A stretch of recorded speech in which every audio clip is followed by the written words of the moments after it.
Assalamualaikum warahmatullahi wabarakatuh dan selamat sejahtera. Hari ini kita akan sambung pelajaran 5.1 latar belakang pemerintahan tempatan di Sarawak dan Sabah. Untuk bahagian 5.1 ni adalah situasinya sebelum kedatangan kuasa-kuasa luar.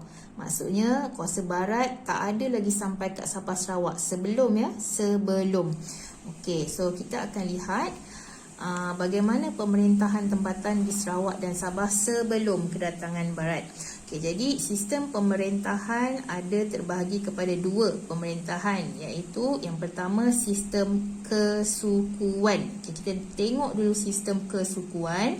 First kita kena faham apa maksud kesukuan. Suku ini awak boleh fahamkan dalam erti kata lain, dia adalah sama maksudnya seperti kaum ataupun bangsa. Seperti yang sedia maklum, di Sabah dan Sarawak kita ada pelbagai jenis etnik. Antaranya seperti Bidayuh, Melanau, Kadazan Dusun dan sebagainya. So sistem kesukuan adalah sistem pemerintahan di kalangan suku kaum mereka sendiri. Kita pergi muka surat sebelah. Kita tengok dulu sistem kesukuan Sarawak. Diamalkan oleh masyarakat Iban, Bidayuh, Kenyah, Kelabit dan Kayan. Ini adalah antara suku-suku yang terdapat di negeri Sarawak. Sistem ini menekankan kepada kepatuhan adat. Dan setiap masyarakat suku ini mempunyai pemimpin utama ataupun ketua bagi suku masing-masing.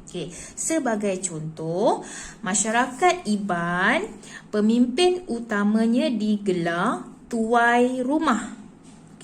Bagi masyarakat Bidayuh, pemimpin utamanya digelar tua kapung. Manakala untuk masyarakat Kenyah diberi gelaran Peran Lepo dan masyarakat Kayan diberi gelaran Kelunan Maren. Manakala masyarakat Melanau digelar sebagai menteri. So gelaran-gelaran ini semua berbeza mengikut suku masing-masing. Tetapi membawa maksud yang sama, iaitu pemimpin utama ataupun ketua bagi setiap suku masing-masing. Cuma istilah nama je yang berbeza mengikut bahasa suku lah.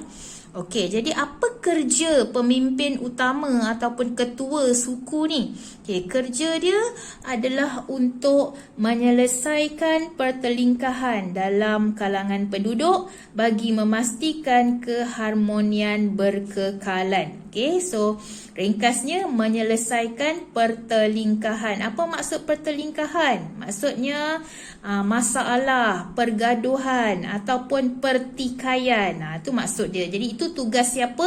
Tugas pemimpin utama ataupun ketua suku. Jadi macam mana nak pilih ketua suku? Bukan sahaja bergantung kepada faktor keturunan, tapi lebih kepada kebolehan peribadi. Dia lebih kepada pemilihan di kalangan masyarakat suku yang mungkin ada kebolehan dari segi seni mempertahankan diri dan sebagainya lah.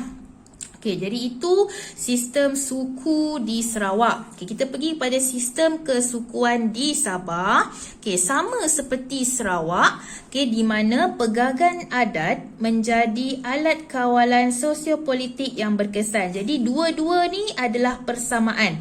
Pegangan adat menjadi alat kawalan sosiopolitik yang berkesan, maksudnya menjadi pegangan utama, sama macam Sarawak tadi kan, penekanan terhadap kepatuhan kepada adat. Itu persamaan persamaan yang pertama. Sistem kesukuan di Sabah juga mempunyai ketua dia masing-masing bagi setiap suku. Kita tengok kat poin ni. Masyarakat ini mempunyai pemimpin yang dikenali sebagai orang tua, iaitu ketua kampung, sebagai pemimpin utama yang menyelesaikan pertikaian.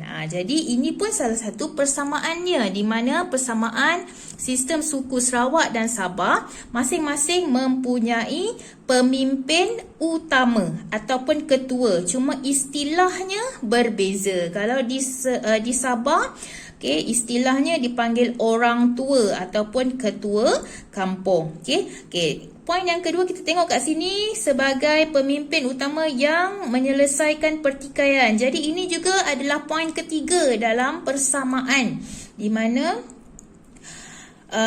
tugas pemimpin utama untuk menyelesaikan pertikaian. Kalau kita tengok poin dekat sistem kesukuan Sarawak ni, dia untuk menyelesaikan pertelingkahan. Jadi sama, itu adalah persamaan ketiga dalam sistem kesukuan antara Sarawak dan Sabah.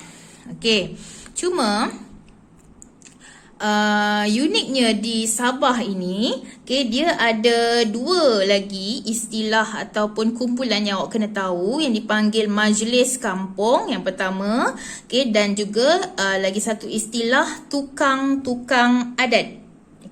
Majlis kampung tu apa? Majlis kampung membantu orang tua dalam pengurusan adat dan kehidupan seharian. Maksudnya majlis kampung ni, kalau awak nak faham, dia macam ahli jawatan kuasa, yang membantu orang tua. Orang tua ni siapa tadi orang tua? Orang tua ni tadi ialah ketua kampung ataupun pemimpin utama. Gelaran dia panggil orang tua kan. Jadi orang tua ini dibantu oleh majlis kampung. Maksudnya macam ahli jawatan kuasa lah, tapi dia guna istilah majlis kampung. So mereka ni lah sama-sama untuk uruskan adat dan kehidupan seharian. Istilah yang kedua, tukang-tukang adat. Apa itu tukang-tukang adat? Kerja dia untuk memastikan setiap upacara adat dilakukan dengan betul bagi mengelakkan bencana. Bencana tu masalah. Sebab mereka ini dia pegangan adat dia memang sangat diutamakan. Apa-apa dia balik pada adat. Jadi fungsi tukang-tukang adat ni memastikan setiap adat dipatuhi, kerana mereka percaya kalau adat tidak dipatuhi, mereka akan ditimpa bencana ataupun masalah.